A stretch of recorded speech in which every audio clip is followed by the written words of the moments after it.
55. She's all yours now. Yeah. Welcome to the family, sister. $55 isn't enough to buy a decent meal in some cities, let alone a ticket to freedom. But for a desperate runaway fleeing a nightmare, it bought a rusted pile of iron that would summon 76 heavily armed Hell's Angels and completely rewrite the brutal trajectory of her life. Harper Davis was 19 years old, running on empty and bleeding through a hastily wrapped bandana on her left forearm. The sweltering afternoon sun baked the cracked asphalt of Route 99, radiating heat that made the desolate California landscape shimmer and dance like a mirage. She had exactly 55 crumpled dollars in her left pocket, a stolen wrench in her right, and a bruise blooming across her cheekbone, a violent parting gift from her stepfather, Carl. For 3 years, ever since her mother passed, the house had been a prison. Carl was a volatile, gin-soaked tyrant who ruled their crumbling suburban home with heavy hands and a terrifying temper. That morning, when he had cornered her in the kitchen over a misplaced set of keys, Harper hadn't just taken the hit, she had fought back. She had swung a cast-iron skillet, caught him squarely on the jaw, and bolted out the back door while he was still spitting blood and teeth onto the linoleum. She knew Carl would hunt her down. He had the local sheriff in his pocket and a nasty reputation in town. Hitchhiking was suicide. Taking a bus left a paper trail. She needed wheels, and she needed them immediately. Her desperate sprint ended at Sullivan's Salvage, a sprawling, oil-stained graveyard of dead cars and discarded machinery on the edge of the county line. Garrett Sullivan, a grumpy chain smoker with permanent grease under his fingernails, was sitting on a porch chair outside his corrugated tin office, watching her stumble onto his property. "We're closed," Garrett grunted, taking a long drag from his cigarette. "I need a ride," Harper gasped, her lungs burning. She pulled the crumpled bills from her pocket and slammed them onto an overturned oil drum. $55. Anything that runs. A moped, a dirt bike, a lawnmower with a seat. Please. Garrett looked at the bloody bandana, the bruised face, and the desperate, wild look in her eyes. He knew Carl. Everyone in town knew Carl. Garrett sighed, a sound like sandpaper rubbing against dry wood. "Kid, $55 doesn't buy you a tire in this yard, let alone an engine. I have a wrench." "I know engines," Harper pleaded, her voice cracking. Her biological father, a mechanic who died when she was 10, had taught her the rhythm of an internal combustion engine before she could read. "Just give me something." Garrett stared at her for a long, heavy moment. He rubbed his stubbled jaw, then pointed a thick, calloused finger toward the far corner of the yard, where a massive, rotting tarp lay half-buried under a pile of rusted, corrugated siding. "Under there?" Garrett muttered. "Been sitting in the dirt for 6 years. Left here by a guy who owed me money and never came back. It's a 1978 Harley Davidson shovelhead. It's dead. The wiring is shot, the carb is gunked, and it leaks oil like a stuck pig. It's a coffin on 2 wheels. You can have it for $55, but you gotta get it off my lot before Carl comes sniffing around. I ain't covering for you." Harper didn't hesitate. She shoved the money into Garrett's hand and sprinted toward the tarp. When she pulled back the heavy, sun-baked canvas, a cloud of dust billowed into the stagnant air. Beneath it sat a monster. The Harley was a massive, hulking beast of steel and chrome, but it was in horrifying condition. The once black paint was violently oxidized, the leather seat was cracked and chewed by mice, and rust had eaten away at the exhaust pipes like a cancer. But Harper didn't see a piece of junk. She saw a lifeline. She dropped to her knees in the dirt and went to work. Time was running out. She used her stolen wrench to strip the spark plugs, aggressively scraping the carbon buildup against a rock. She found a discarded length of rubber tubing in a nearby scrap pile and spliced it to replace the rotted fuel line, sealing it tightly with a handful of zip ties Garrett threw at her. She drained the foul, amber-colored sludge from the carburetor, using the edge of her shirt to wipe the jets clean. Her hands were soon cut and bleeding, covered in a thick paste of sweat, dirt, and 40-weight motor oil. Every rustle of the wind made her flinch, expecting to see Carl's rusted Ford pickup barreling down the dirt driveway. After 2 agonizing hours, she scrounged a half-gallon of stale gasoline from a wrecked sedan and poured it into the Harley's tank. She straddled the heavy machine. The bike was terrifyingly large beneath her slight frame. She kicked the heavy starter pedal. Clunk. Nothing. She kicked it again, throwing her entire body weight onto it. Cough. Sputter. Silence. "Come on, you bastard," she whispered, tears of frustration mixing with the grease on her face. "Don't leave me here." She stood up on the pegs, her injured arm screaming in agony, and drove her boot down with every ounce of rage, fear, and desperation in her body. The shovelhead engine caught. It didn't just start. It violently erupted. A deafening guttural roar echoed through the junkyard, a sound so deep and resonant it vibrated in Harper's chest. The exhaust spat a cloud of thick black smoke, rattling the rusted fenders. Garrett stepped out of his office, his jaw dropping in absolute disbelief. At that exact moment, the crunch of gravel signaled an arrival. Harper snapped her head around. At the front gates, Carl's battered truck skidded to a halt. Carl stepped out, clutching a baseball bat, his eyes locking onto her with a murderous glare. Harper didn't think. She stomped the heavy bike into first gear. The clutch grabbed violently, almost throwing her off the back. She twisted the throttle, kicking up a massive rooster tail of dirt and gravel that showered Carl as she blasted past him. She hit the pavement of Route 99, the ancient Harley screaming underneath her, leaving her old life in a cloud of dust and burnt oil. For the first 4 hours, the adrenaline kept the cold and the pain at bay. Harper pushed the heavy shovelhead north, aiming for the Nevada border, navigating through the backroads of the Sierra Nevadas. But as the sun dipped beneath the jagged peaks, the temperature plummeted, and the reality of her situation set in. The bike was a mechanical nightmare. The headlights flickered erratically, casting long, terrifying shadows across the empty asphalt. The suspension was shot, sending jolts of agonizing pain up her spine with every pothole. Worse, the engine was running dangerously hot, making a terrifying metallic clacking noise that told her the oil pressure was dropping. By midnight, she found herself on a desolate stretch of Highway 50, often dubbed the loneliest road in America. There were no streetlights, no gas stations, no signs of human civilization, just an ocean of blackness, the biting desert wind, and the dying roar of her engine. Then, the inevitable happened. With a sickening clank and a violent shudder, the rear wheel locked up.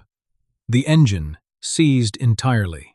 Harper fought the heavy handlebars, skidding wildly across the center line before finally wrestling the dead, smoking beast to the dusty shoulder of the road. Silence slammed into her. The sudden absence of the roaring engine was deafening. The only sounds were the ticking of the cooling metal, the howl of the bitter wind, and the distant, haunting yips of a coyote pack. She was stranded. She had no phone, no water, no jacket, and no weapon besides her trusty wrench. Panic, cold and sharp, began to claw at her throat. An hour passed. The freezing desert air bit through her thin t-shirt. She huddled against the warm engine block of the dead Harley, shivering uncontrollably. Suddenly, a pair of headlights pierced the darkness. A rusted tow truck was slowly rumbling down the highway. Harper jumped up, waving her arms frantically. The truck ground to a halt, the squeal of its brakes piercing the night. A large, heavy-set man stepped out. His name tag read, Wayne. He smelled strongly of stale beer and unwashed clothes. He didn't look at the bike. His predatory eyes locked immediately onto Harper's shivering form. "Well, well," Wayne drawled, a sickening smile stretching across his face. "Ain't you a long way from home, little girl? Out here all alone in the dark?" "My bike died," Harper said, taking a step back, her hand instinctively gripping the heavy wrench in her pocket. "I just need a lift to the next town. Or maybe you can call a mechanic." Wayne took a step closer, invading her personal space. "Ain't no mechanics open for 50 miles. But I got a warm cab. Why don't you hop in, and we can figure out a way for you two. Pay me for the tow." He reached out, his thick, dirty fingers attempting to grab her arm. Harper didn't hesitate.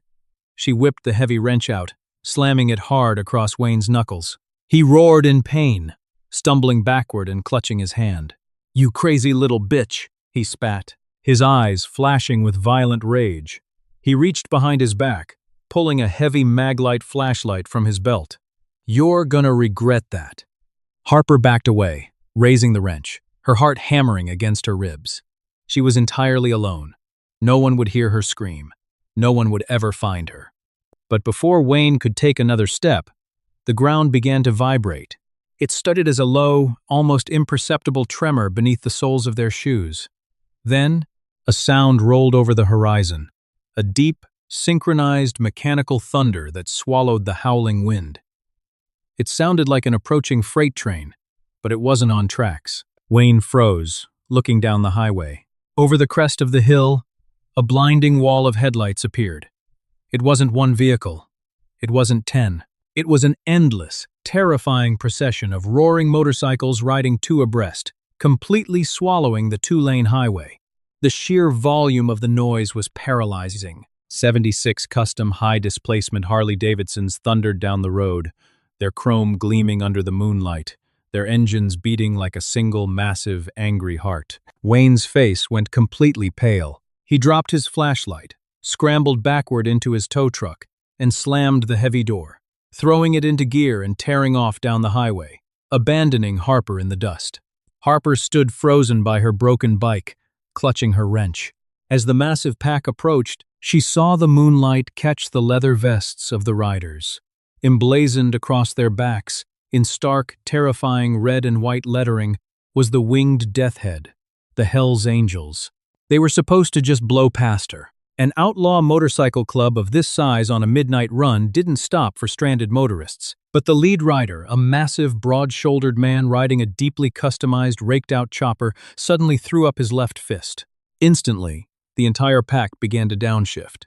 The cacophony of 76 roaring engines aggressively decelerating echoed off the distant mountains. Like a highly disciplined military unit, the massive column of bikers pulled over, completely surrounding Harper and her dead shovelhead on the shoulder of the highway. The air was thick with the smell of exhaust, hot oil, and worn leather. Harper was trapped in a circle of towering, bearded, heavily tattooed men. The terror she had felt with Wayne was nothing compared to this. These were men who lived entirely outside the law. The lead rider kicked down his kickstand and stepped off his bike. He stood 6'4", with a thick, silver-streaked beard and eyes as cold as the desert night. The patch on his chest read, President. The smaller rocker read Grizzly. Grizzly walked slowly toward her. His heavy boots crunched on the gravel. He completely ignored Harper, who was shaking so hard she could barely hold the wrench. Instead, his eyes were locked entirely on the rusted, broken-down 1978 shovelhead. He stopped next to the bike. Slowly, he pulled off his heavy leather riding glove. He reached out and touched the rusted gas tank. With his thumb, he vigorously rubbed away a thick layer of grime and oxidized paint near the filler cap. Beneath the dirt, a faded, custom-painted insignia was revealed, a crying skull pierced by a single black rose, wrapped in a banner that read, In Memory of Jax. Grizzly stared at the hidden insignia for what felt like an eternity. The 75 other angels surrounding them were dead silent. The tension in the air was so thick it was suffocating. Finally, Grizzly slowly turned his massive head. His cold, piercing eyes locked onto Harper, scanning her bruised face, her bloody arm, and the pathetic wrench trembling in her hand. When he spoke, his voice was a deep, gravelly rumble that barely rose above the idling engines around them. "Where the hell?" Grizzly demanded, his voice thick with an emotion Harper couldn't identify. "Did you get Dutch's bike?" The silence on the desolate stretch of Highway 50 was absolute, broken only by the low, rhythmic idle of 76 heavy V-twin engines. Harper's breath hitched in her throat. She looked from the rusted gas tank of the shovelhead up to the towering, leather-clad giant named Grizzly. The skull insignia he had just uncovered stared back at them, a hidden relic from a forgotten past. "I bought it," Harper stammered, her voice trembling but refusing to break completely. "Sullivan's Salvage. Down in Oildale. $55. The yard owner said a guy left it there 6 years ago." Grizzly didn't move. His jaw clenched, the muscles working beneath his thick, silver-streaked beard. The other riders in the pack had killed their engines, the sudden, quiet, heavy, and expectant. A few of the men dismounted, their heavy boots crunching on the gravel as they closed the circle around Harper. Dutch didn't just leave a bike, a voice rasped from the crowd. A lean, wiry biker, with a patch that read Sergeant, had arms stepped forward. His road name was Razor. Dutch was taken, and that bike vanished the night he died. Grizzly held up a massive, leather-gloved hand, demanding silence without speaking a word. He looked back down at the rusted Harley. His eyes, previously hard and cold as flint, softened with a ghost of a memory. "Dutch was my younger brother," Grizzly said, his voice dropping an octave, carrying a weight that seemed heavier than the motorcycles surrounding them. "He rode with the Oakland Charter back in the day, ran with Sonny Barger and the Old Guard before he moved out to the desert to help me start this chapter. 6 years ago, a cartel outfit out of Nevada tried to run product through our territory. Dutch went out to tell them to back off. They ambushed him on a back road. We found him. But we never found the shovel head. We thought the cartel chopped it for parts." Harper swallowed hard. She was standing next to a dead man's machine, a holy relic for one of the most notorious motorcycle clubs in the world. "I didn't know," Harper whispered, lowering the wrench. "I just needed a way out. My stepdad, he was going to kill me." Grizzly finally looked at her face, truly looking at her.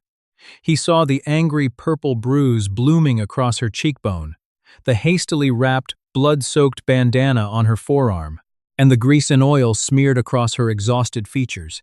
He recognized the look in her eyes. It wasn't just fear. It was the feral, desperate exhaustion of a cornered animal that had been fighting for its life for too long. "You got this running?" Grizzly asked, nodding toward the smoking shovelhead. The wiring on Dutch's bike was a notoriously temperamental nightmare. Half our mechanics couldn't figure it out. "I bypassed the ignition switch and hot-wired the stator directly to the coil," Harper explained, her mechanical instincts taking over her fear. It ran hot, but it ran, until the rear bearings seized. A low murmur of impressed approval rippled through the gathered bikers. Razor let out a short, bark-like laugh. $55 and a stolen wrench. Kids got stones." Grizzly made a sharp, decisive gesture. A heavy-duty chase truck with an enclosed trailer, which had been trailing the pack at a distance, rumbled forward out of the darkness. "Load the shovelhead," Grizzly barked to his men. "Gently. That bike is blood." Two massive bikers immediately stepped forward, carefully lifting the heavy, dead motorcycle into the back of the trailer, as if they were handling fragile glass. Grizzly turned back to Harper. "You can't stay out here, kid. The desert will freeze you to death before sunrise, and if it doesn't, bottom feeders like that tow truck driver will finish the job. Get on the back." He pointed to his massive, raked-out custom chopper. Harper hesitated for a fraction of a second. She was being invited into the inner sanctum of the Hells Angels. It was terrifying, completely unpredictable, and entirely against every rule of self-preservation. But she looked back down the dark highway where Wayne had fled, and then back at the imposing, stoic face of the club president. She climbed onto the passenger pad of Grizzly's bike. "Hold on tight," Grizzly warned over his shoulder. "We ride fast." With a deafening, unified roar, 76 engines fired back to life. The ground shook violently as the pack formed up perfectly, 2 by 2. As Grizzly twisted the throttle, the front wheel of his chopper lifted slightly off the ground, and Harper wrapped her arms tightly around his heavy leather vest. They shot down Highway 50 like a cannonball, a thundering army of chrome and steel cutting through the frozen Nevada night.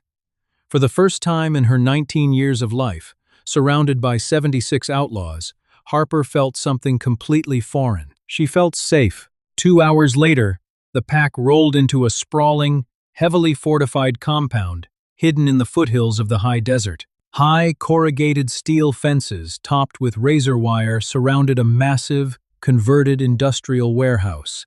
Security cameras tracked their every move, and armed guards at the heavy iron gates nodded respectfully as the president led the column inside. The clubhouse was a sensory overload of cigarette smoke, loud classic rock, and the sharp scent of leather and stale beer.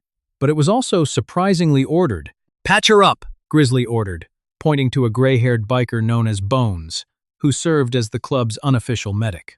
Bones guided Harper to a clean, well-lit medical room in the back.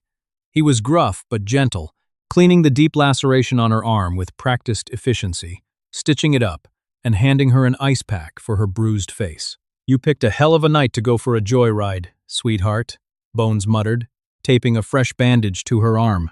"But you brought Dutch home. That means something to these men. You're a guest of the club tonight." The next morning, Harper woke up on a worn leather sofa in the clubhouse common room. The heavy scent of brewing coffee and frying bacon wafted from the kitchen. The intimidating atmosphere of the night before had settled into a relaxed, almost domestic rhythm. Giant men in leather cuts were reading newspapers, arguing over engine parts, and drinking black coffee. Harper wandered out to the massive garage attached to the compound. It was a mechanic's paradise.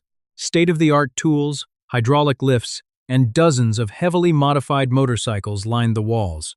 In the center of the shop, isolated on a hydraulic lift, sat Dutch's rusted 1978 shovelhead. Grizzly was standing next to it, holding a mug of coffee, staring at the bike with a heavy, sorrowful silence. Harper walked up slowly. "The pistons are likely fused," she said quietly. "If it sat for 6 years without being properly winterized, the rings probably welded themselves to the cylinder walls when it overheated last night." Grizzly glanced at her, taking a slow sip of his coffee. "Our lead mechanic says the block is cracked, says it's a total loss, wants to strip it for parts and mount the tank on the clubhouse wall as a memorial." "He's wrong," Harper said flatly. Grizzly raised an eyebrow. "Is he? The block isn't cracked. The rocker box gaskets blew out from the pressure, which is why it spit oil everywhere." Harper stepped closer, her hands itching to grab a wrench. "The seized bearing is in the transmission mainshaft, not the engine block. I can save the engine. I can rebuild it." Grizzly stared at her. She was a bruised, battered 19-year-old runaway, challenging a veteran Hells Angels mechanic. "You have 3 days," Grizzly said. "Tools are in the red chest. Parts room is in the back. Don't make me regret this." For the next 72 hours, Harper practically lived in the garage. She stripped the heavy shovelhead down to its bare frame. Her hands, already calloused, became permanently stained with grease. The club members watched her initially with skepticism, which quickly turned into profound respect. They saw her pull the cylinders, hone the walls, replace the fused rings, and meticulously rebuild the transmission. She didn't just understand engines, she communicated with them. Razor, the sergeant at arms, even started bringing her plates of food, silently setting them on the workbench so she wouldn't have to stop working. But outside the fortified walls of the compound, Harper's past was rapidly catching up. Carl had not let the theft of his money and the brutal hit to his jaw slide. He had leverage over the corrupt local sheriff back in Oildale, a man named Sheriff Dawson. Using the VIN number from Sullivan's salvage, Dawson had put out a stolen vehicle warrant. Through a network of shady informants, they tracked the tow truck driver, Wayne, who eagerly pointed them toward the Nevada border. On the afternoon of the 4th day, as Harper was torquing the final bolts on the shovelhead's primary cover, the compound's proximity alarms blared. Harper wiped the sweat from her forehead and stepped out of the garage. At the front gates, an Oildale County Sheriff's cruiser was parked diagonally, lights flashing. Behind it sat Carl's rusted Ford pickup. Carl stepped out, looking smug, a shotgun resting casually against his shoulder. Sheriff Dawson, looking nervous but determined, stood beside him, holding a megaphone. "Open the gates!" Dawson's voice echoed over the megaphone. "We have a felony warrant for Harper Davis for grand theft auto and aggravated assault. Surrender the girl and the stolen motorcycle, or we will breach." Panic, cold and sharp, seized Harper's chest. Her sanctuary had been breached. She instinctively took a step backward, looking for a place to hide. Suddenly, a heavy hand rested on her shoulder. It was Grizzly. "Stand your ground, kid," he rumbled softly. "You're not running anymore." Grizzly hit a button on his belt, and the heavy iron gates slowly rolled open. Carl grinned, stepping forward. "Come here, you little ungrateful." His words died in his throat. Pouring out from the warehouse, the garage, and the bunkhouses were the Hells Angels. They didn't run. They walked with a terrifying, synchronized purpose. 76 men, armed with heavy chains, baseball bats, and holstered sidearms formed an impenetrable, solid wall of leather and muscle between Harper and the gates. The sheer physical presence of the club was suffocating. Grizzly walked slowly to the front of the pack, stopping just inches from Sheriff Dawson. He towered over the corrupt cop, looking down at him with eyes devoid of any mercy. "You're out of your jurisdiction, Dawson," Grizzly said, his voice a lethal, quiet rasp. "And you're trespassing on private property." "I have a warrant, Grizzly," Dawson stammered, taking a nervous step back, his hand hovering over his sidearm. "The girl stole a motorcycle, and she nearly took her father's head off with a skillet." "The motorcycle belongs to this club," Grizzly stated, not breaking eye contact. "It was stolen from my brother 6 years ago. The girl simply returned it to its rightful owners." "She's a thief and a runaway," Carl yelled, trying to sound brave, though his hands were shaking as he gripped the shotgun. "She's my stepdaughter, and she's coming back with me." Grizzly slowly turned his massive head toward Carl. The club president stepped past the sheriff, walking directly up to the abusive tyrant. Carl raised the shotgun, but before he could even blink, Razor stepped from the flank, slapping the barrel away with terrifying speed while pressing the blade of a hunting knife directly against Carl's throat. Carl froze, dropping the shotgun in the dirt. Grizzly leaned in, his face inches from Carl's. "Let me explain how this works," Grizzly whispered, the promise of extreme violence dripping from every word. "Harper isn't a runaway anymore. She's the chief mechanic of this charter. She's under the protection of the Hells Angels Motorcycle Club. If you ever come looking for her again, if you ever even speak her name in your sleep, we won't just kill you. We will make you beg for it." Carl was hyperventilating, his eyes wide with absolute terror. He looked at the wall of 76 stone-faced killers, then back to Harper, who was standing tall behind them, her chin raised, holding her wrench. "Get in your truck," Grizzly commanded, "and never come back." Razor lowered the knife. Carl scrambled backward, practically falling into the driver's seat of his Ford. He threw it in reverse and tore down the dirt road, leaving Sheriff Dawson completely alone. Dawson looked at Grizzly, swallowed hard, tipped his hat nervously, and quickly got back into his cruiser, speeding off after Carl. The dust settled. The silence returned. Grizzly turned around and walked back toward Harper. He didn't smile, but the hard lines of his face had softened. "You finished the bike?" Harper nodded, her heart hammering with adrenaline and awe. "It's done. Then let's hear it." Harper walked back into the garage. She straddled the 1978 Shovelhead. It wasn't rusted junk anymore. The chrome had been polished until it gleamed. The engine block was pristine, and the skull and black rose insignia shone under the garage lights. She turned the key, pulled the choke, and kicked the starter. The engine roared to life on the first kick. It wasn't a desperate dying sputter. It was a perfect, thunderous, rhythmic rumble, the legendary potato-potato heartbeat of a perfectly tuned Harley Davidson. Grizzly closed his eyes for a brief second, listening to the sound of his brother's ghost breathing again. When he opened them, he looked at Harper. "Welcome home, kid," Grizzly said. 6 months evaporated into the high desert air, and Harper Davis became a ghost to her old life. She didn't just survive in the heavily fortified compound of the Hells Angels. She thrived. Her bruised cheek had long since healed, replaced by the permanent smudge of motor oil and a newfound, unshakable confidence. She was no longer a terrified runaway. She was the undisputed master of the club's garage, the only person besides Grizzly allowed to touch the legendary 1978 Shovelhead. But the past, much like a rusted engine, rarely stays buried without a fight. The twist that would cement her legacy within the club forever arrived on a blistering Tuesday afternoon. Harper decided to swap out the heavy drag bars on Dutch's bike for a set of custom-machined ape hangers Grizzly had procured. As she unbolted the left grip and slid the heavy steel tubing from the riser, she heard a faint, metallic rattle. She frowned, tapping the heavy steel bar against her workbench.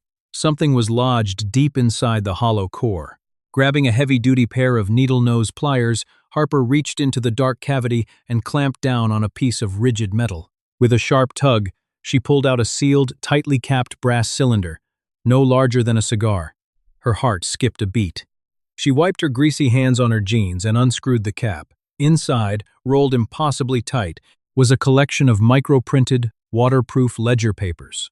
Harper spread them out under the harsh fluorescent shop lights. Her breath hitched.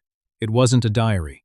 It was a highly detailed manifest. It listed routing numbers, off-grid desert coordinates, and a roster of names including high-ranking law enforcement officials across 3 states. At the top of the pages was a stamped insignia, a coiled serpent, the Vargas Syndicate. Suddenly, everything made terrifying sense. Dutch hadn't just been killed over a territorial dispute 6 years ago. He had intercepted the cartel's entire West Coast distribution and bribery ledger. He hid it inside his handlebars, knowing he was being hunted. The cartel had taken his life, but they never found the ledger because the low-level runner who stole the bike got spooked, dumped it at Sullivan's salvage, and likely met a bloody end before he could ever retrieve it. Harper didn't hesitate. She rolled the papers back into the brass cylinder, sprinted across the sun-baked compound yard, and kicked open the heavy oak doors of the clubhouse. Grizzly was sitting at the massive redwood table with razor and bones, a map of Nevada spread out before them. Harper slammed the brass cylinder down on the wood. "I know why they killed him," Harper said, her voice echoing in the sudden silence of the room. "And I know why they never found it." Grizzly slowly picked up the cylinder, his heavy brow furrowing. He unrolled the papers. As his eyes scanned the micro-printed ink, the temperature in the room seemed to drop 10 degrees. The cold, calculated stare of the club president returned, sharper and more lethal than ever. "This is the Vargas Manifest," Grizzly whispered, his voice trembling with a mixture of awe and pure, unadulterated rage. Dutch had them by the throat. He was going to dismantle their whole network. Before Grizzly could say another word, the compound's perimeter alarms didn't just blare, they screamed. "Movement at the North Ridge!" Bones shouted, grabbing a heavy rifle from a locked cabinet behind the bar. "Multiple vehicles, unmarked black SUVs. They're breaching the outer wire." The Vargas Syndicate hadn't forgotten the shovelhead. Word had leaked through the criminal underworld that the legendary bike was running again, resurrected by a 19-year-old girl. They knew the ledger was still out there, and they had come to wipe the Oakland charter off the map to get it back. Gunfire erupted outside, the sharp, rapid crack of automatic weapons tearing through the corrugated steel of the garage walls. "Lock down the clubhouse!" Grizzly roared, drawing a heavy .45 caliber pistol from his leather cut. He looked at Harper. "Kid, you get down into the cellar. Now." "I'm not hiding," Harper yelled over the deafening sound of shattering glass. "They want the ledger. They want the bike." "They aren't getting either," Razor growled, racking the slide of a combat shotgun. The battle for the compound was short, brutal, and chaotic. The Hells Angels were heavily outnumbered, but they were defending their home soil. Grizzly and his men laid down a punishing wall of suppression fire, but the cartel mercenaries were advancing, using heavy tactical shields to push toward the garage where the shovelhead was parked. Harper realized the mercenaries were funneling all their firepower toward the shop. They were going to burn it to the ground. She didn't run to the cellar. She ran straight out the back door, diving behind a stack of rusted engine blocks as bullets kicked up the dirt around her.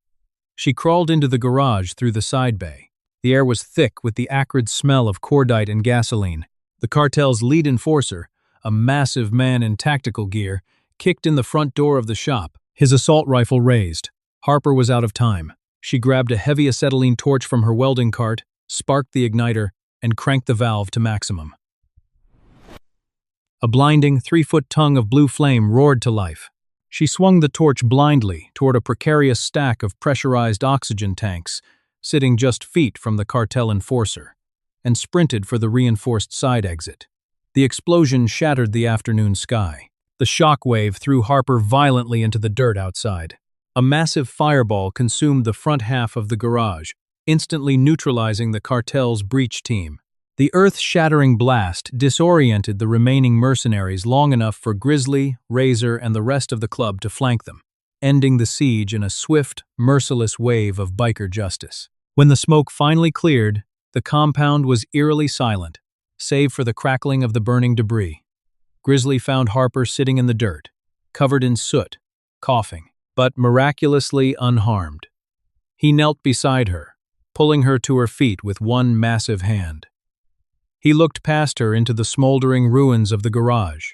By some absolute miracle of heavy steel engineering, the back corner of the shop remained intact. Sitting perfectly unharmed, gleaming under the flickering light of the flames, was the 1978 shovelhead.